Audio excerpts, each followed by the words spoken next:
genetic knockdown with knockout? Knockdown is like taking a protein off of a cell's menu, whereas knockout is like destroying the original recipe so that those cells can never make it again. And so knockdown typically works using RNA interference or RNAi. It uses these small RNA, these short RNA sequences, these like siRNAs or shRNAs we'll get into as the sources for it.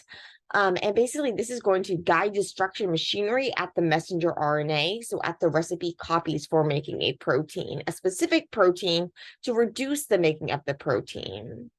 With knockout, here you're using a different type of RNA guide to send a different type of machinery, this time at DNA at the DNA gene. So you're typically using a gene editing technique like CRISPR-Cas9. What it's going to do is in this system, you target it to a specific gene. So that's the original recipe. Then this machinery, this Cas9 machinery is going to get targeted to that gene. It's going to cut the gene. The cell's going to try to fix the gene, not going to do a good job. And so that gene is going to become useless. And so you can't use it to make messenger RNA copies that are going to be useful for making protein from it. And so now these cells can permanently no longer make that protein at all. It's not just that you've removed the recipe copies, you've removed the actual original recipe.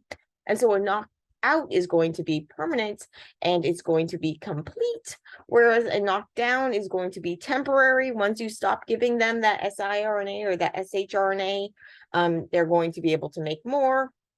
Even when they do have those shRNAs or those siRNAs, they're still, it's kind of like a tug of war between how many mRNAs the cell makes and how quickly you can degrade them. So you can get different levels of knockdown and you're still making some protein, just not as much as you were making before. And so I want to go into some of the technical details, about how these techniques work, things to look for, how to make sure that you're actually, because it's important that you're making sure that you're actually showing that the effect is due to specifically knocking down or knocking out a gene. You can also do things like induce when these genes get knocked down or knocked out, various cool stuff like that. So we'll go into a bunch of technical stuff as well as starting with just how do these systems work. The central dogma of molecular biology tells us that the original recipe for making a protein is written in the form of DNA as a gene. And this gene is basically just this stretch of DNA that in order to make a protein from it, you need to first make a messenger RNA copy of it. And this is done in a process called transcription. In transcription, you make an RNA copy of that gene. Then that gets edited a little. It has some regulatory regions called introns cut out. It gets a cap and a tail and stuff. And then it gets exported out of the nucleus, so this kind of membrane-bound compartment where the DNA is held, into the cytoplasm, the general cellular interior, where it can be used by ribosomes, which are protein-making complexes. These ribosomes will travel along those messenger RNAs, and they'll piece together the individual amino acids, or these like protein building blocks that are specified by that messenger RNA, in order to give you a functional protein. Now, cells can control the levels of their messenger RNAs because remember, those are just the copies of the DNA. If you have just a low level of messenger RNA, you'll get a low level of the protein. If you have a lot of the messenger RNA, you can get a lot of the protein. So by controlling the messenger RNA copies, your cells are able to control how much of a protein gets made.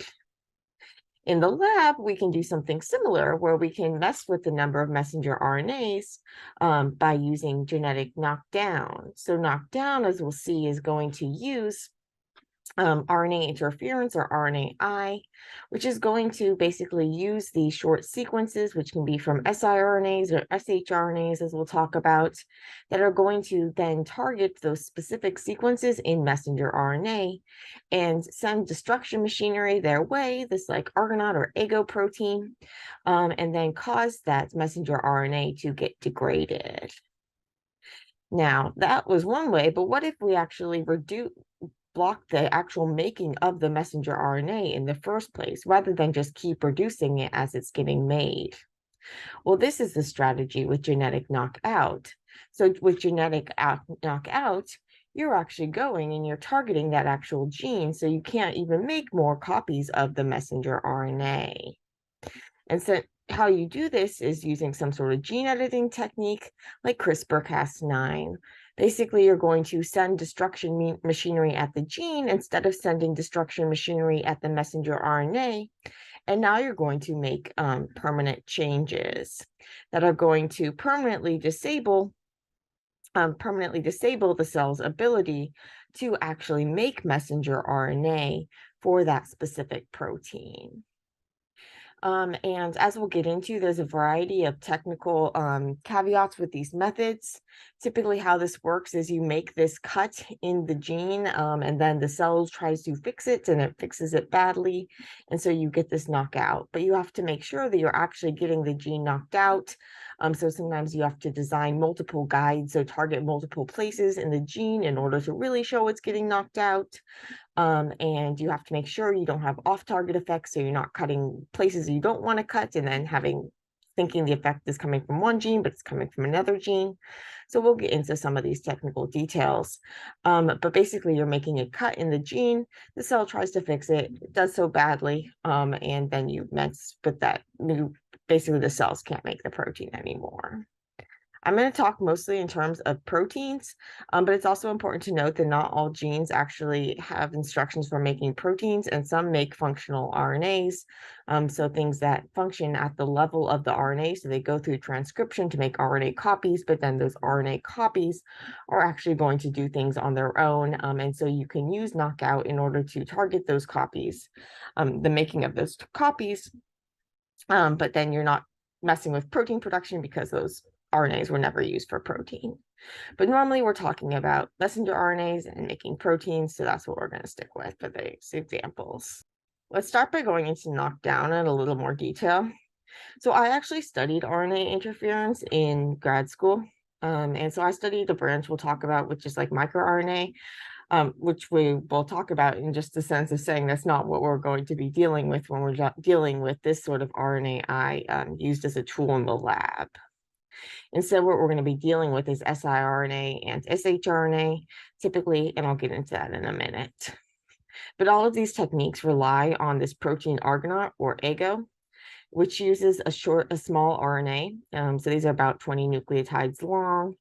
And they have a sequence that's going to then match or like complement a sequence in a specific messenger RNA target, and therefore decrease the production of the corresponding protein. So one little technical thing to keep in mind is that AGO always gets loaded with double-stranded RNA. And so we'll see that we're going to be loading RNA duplexes, but only one of those strands is actually going to be used as a guide to send AGO to a specific target. The other strand is just a passenger strand, and it's going to get removed, as we'll see. So this duplex can come from a couple of different sources, but it's that one single strand that's going to be the most important. And so I'll refer to this as the guide strand. So where does this guide strand come from? Basically, it can come from a sort of like short hairpin or from a double-stranded RNA duplex. And so in the case of when we're using it in our bodies, this duplex is going to come from this pre-microRNA, which I'm not going to get into, but basically it's transcribed from a gene and you have this RNA hairpin. In the lab, we can use just like put in a short hairpin RNA, or we can actually just stick in the RNA duplex, as we'll see. There's also ways that cells, like not our bodies, but in invertebrates and things like this, they can chop up long double-stranded RNA in order to make these shorter duplexes that can get loaded into AGO. But somehow you end up with a RNA duplex. So in the case of where you start with a hairpin, where you start with a longer RNA duplex, this is going to get chopped by a protein called dicer. So dicer is going to cut like a specific length, and then that duplex can get loaded into AGO. And this is also where in the lab, if we were just to stick in an siRNA duplex as is, so we just stick in one of the short duplexes already, this can get loaded into AGO at this step as well. This gives you the pre-RISC, and where RISC stands for RNA-induced silencing complex. So remember, we have a duplex here, but we need to have just that single strand exposed. And so AGO is going to ditch the passenger strand to give you the mature core RISC. which is then going to go and bind to a target that has a complementary sequence.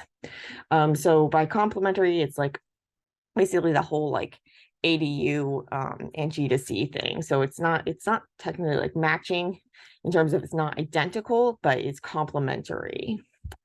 So AGO finds that sequence, which is typically in the 3' UTR, which is this untranslated region. So it doesn't have the protein letter instructions. It's kind of something that's on the end.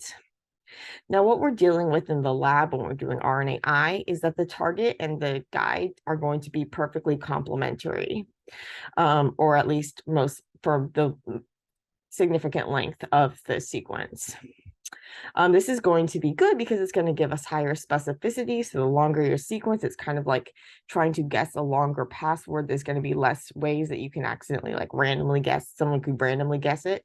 If you have a longer sequence, it's more likely that it's going to bind very specifically to a single site and not have off-target effects.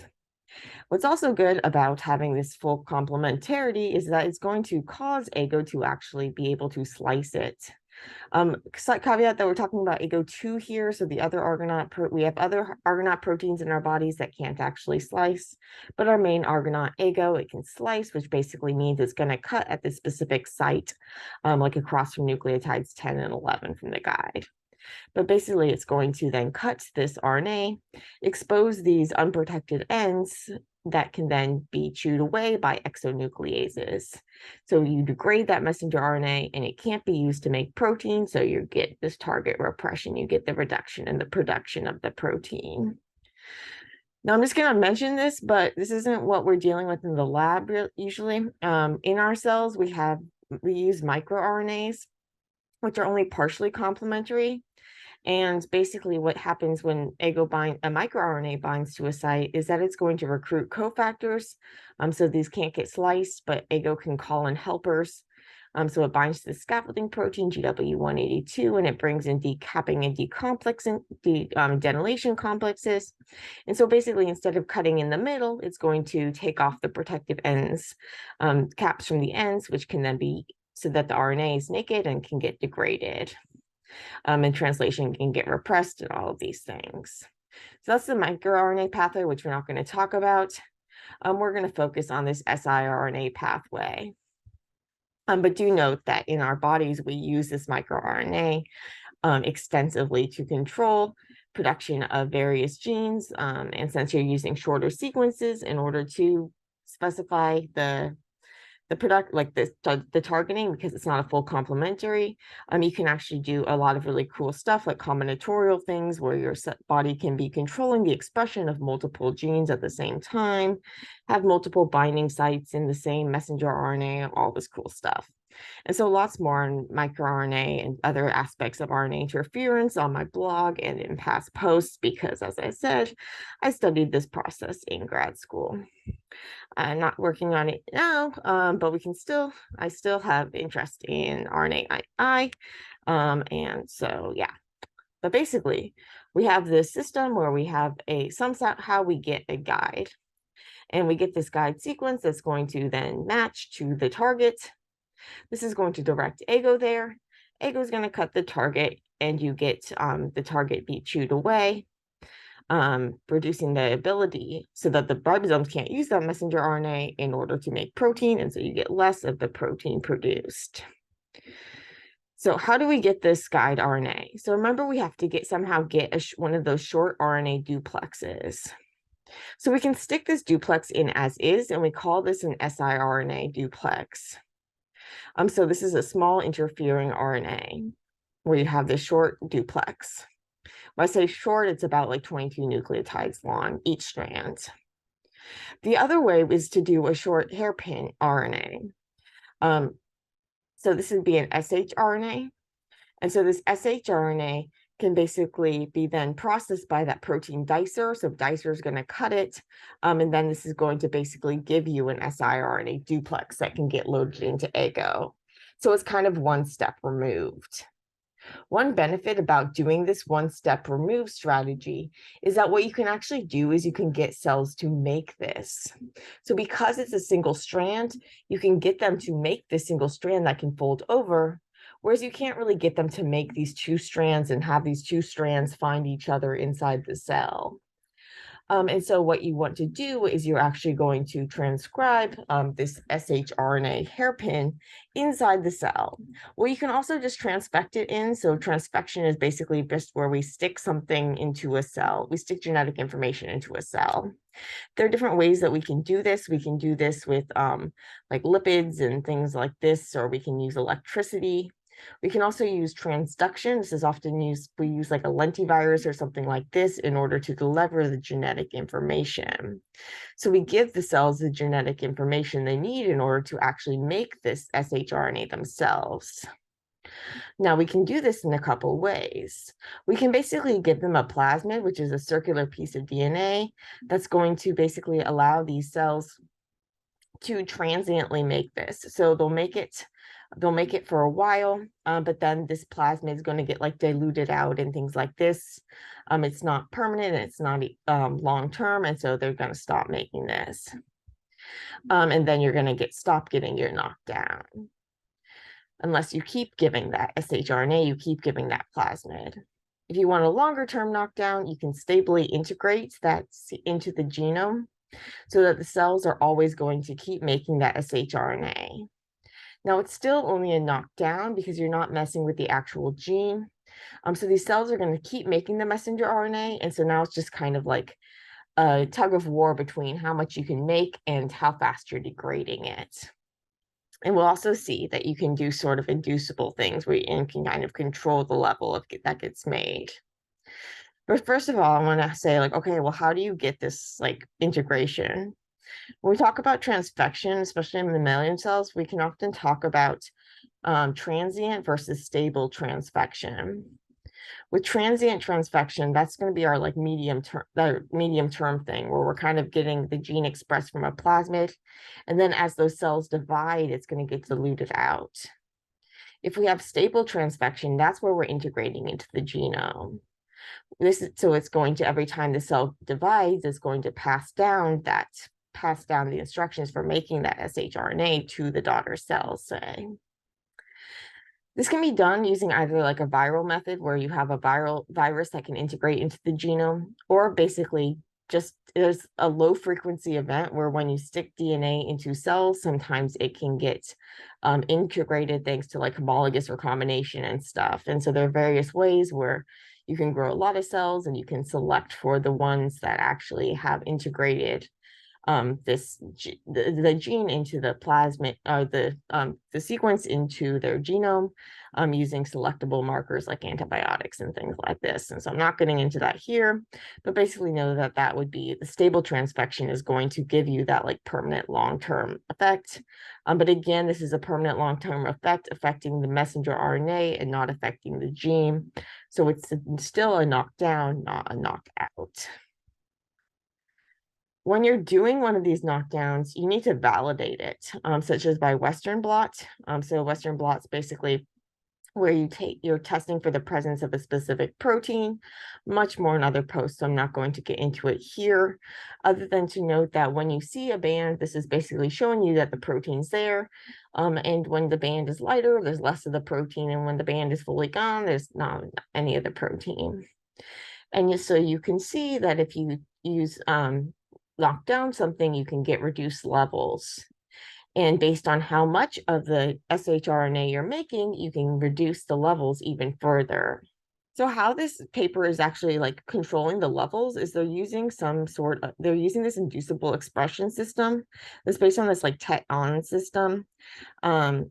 Where basically what happens is they take the shRNA gene and in front of it, they stick this tet-O, which is the sequence that this tet repressor protein can bind to. So they make these cells that have the make this tet repressor protein that will bind to this tet-O sequence. And when it's bound, it's going to prevent the RNA polymerase from actually transcribing that gene. So they're going to stop, but they won't be making those shRNAs. However, when this tet repressor binds to a tetracycline antibiotic like doxycycline, now that tet repressor is going to kind of change shape and fall off. And now this is going to allow the polymerase to transcribe this. And so you get that shRNA made. the more of the drug, or the more of the doxycycline you add, the more of the shRNA you'll make, and the more of the shRNA you'll make, the less of the corresponding protein gets made. And so you can check out this sort of system if you want to control the levels of shRNA production. So that was RNA interference. So this is our knockdown. We're using specific sequences to target specific messenger RNAs and degrade those messenger RNAs. So now let's talk about knockout. With knockout, we're targeting the actual DNA gene rather than targeting the messenger RNA. So we're going to permanently mess with the cell's ability to make a protein. And often this is being done with the CRISPR system. So there are different types of CRISPR systems, and they have two main components. So they have a CRISPR guide RNA, which is going to direct the destruction machinery. And then you have this Cas protein, which is going to be that actual destruction machinery. At least in the case of Cas9, there are different Cas proteins, especially engineered proteins these days that can do other things. So you might have catalytically dead ones, which don't actually cut, but they can direct other sorts of modifications or bring in other components. But basically what's going to happen is that these Cas proteins are going to bind to the guide RNA, and then this guide RNA is going to take them to the complementary sequence to do their thing. So similarly to how we had the guide RNA take AGO to messenger RNAs, we're going to have this CRISPR guide RNA take Cas proteins to specific genes. In the case of Cas9, what's going to happen is that Cas9 is going to recognize DNA with a matching sequence, and it's going to cut it. And now the cell is going to see that the DNA is cut, and it's going to kind of freak out and be like, okay, we got to fix this. So it tries to fix this, and most of the time it's actually going to fix it. And so this system can be quite inefficient. But some of the times the cell is going to mess up. And when it messes up, basically you're often going to get the inactivation of a gene. You can also get the insertion of a gene if you add a specific sequence that you want to get put in. You can use this homology directed repair. So you have sequences that look similar on the ends, but then they have a different part in the middle. And so the cell, it gets confused and it sticks in that new thing. And now you get a different sequence there. But if you don't give it an alternative, it's going to just basically try to join those ends together through this non-homologous end joining, or basically it just tries to glue things back together. But often it doesn't work well, and you lead to irreversible damage so that the gene corresponding to the protein isn't made. However, you can imagine that genes are really large. There are various changes that you can make that wouldn't actually affect the gene too much, or would just cause a truncated protein or something like this that might still have function. Various caveats. And so people, what they often do is they actually use multiple guide RNAs in order to target the same gene to show that what they're seeing is actually specific. And so all of those, if you use multiple guide RNAs, they all should give you the same effect if that targeting effect is specific. If they give you different effects, this could mean that you potentially don't have full knockout, or you're knocking out something else, and various things like this. So once again, people are doing a lot of Western blots. They're doing functional assays, things like this, in order to really show that the effect is what they say. And this is especially true if it comes from some sort of screen. And so often both knockdown and knockout can be used for screening if you want to try to figure out what genes are important for what. And so basically how these work is they often use a lentiviral shRNA library or a CRISPR guide library. So basically you have these cells. In each cell, you're going to infect them so that each cell is going to make one shRNA or one guide RNA for the CRISPR system. So each cell is making a different one. And then each of those different ones is going to be targeting a different sequence, so a different gene. And often these libraries will have multiple guides for each gene. And there are these big libraries that people can just buy and things like this. But then each of those cells is making a specific guide to target a specific sequence. Now you take those cells and you expose them to some sort of chemical or some sort of stress, some sort of condition where you want to try to find out, was the gene important for allowing these cells to survive that condition, or for coping with that condition, or for doing some sort of thing. You make some sort of screen. You see which cells survive or which cells thrive, which cells glow, which cells grow, all these various things depending on what you're measuring. Then you take those cells, you can like sort them various ways. If you're using some sort of fluorescence, you can use like FACS sorting and things like this. Isolate those cells and sequence those cells to basically figure out which of those guides were actually enriched, so those cells survived better if you remove that gene, or which of those sequences were depleted, so basically that gene was important for allowing those cells to survive. And so if you knock down or knock out that gene, you're going to have this problem. These cells aren't going to die. And so this is how people can use this in order to screen for various proteins. But then you always need to validate your results. And so here is just like a review about kind of like just setting up these experiments and how to make sure you have good controls, all of this various stuff. So just basically in an overview, we have the knockout is going to target that gene using some sort of gene editing like CRISPR-Cas. With CRISPR-Cas, that Cas9, the CRISPR is going to RNA guide is going to bind the DNA gene. Cas9 is going to cut the gene. The cell is going to try to fix it, but make mistakes, and your gene gets knocked out. With knockdown, you're messing with the messenger RNAs. So you're reducibly going to reduce how much of a protein is made. Typically with RNA interference, where you use siRNA or shRNA. You're just dealing with the recipe copies, so the cells can still make more copies. You're not dealing with that original recipe. So your effects are going to be reversible.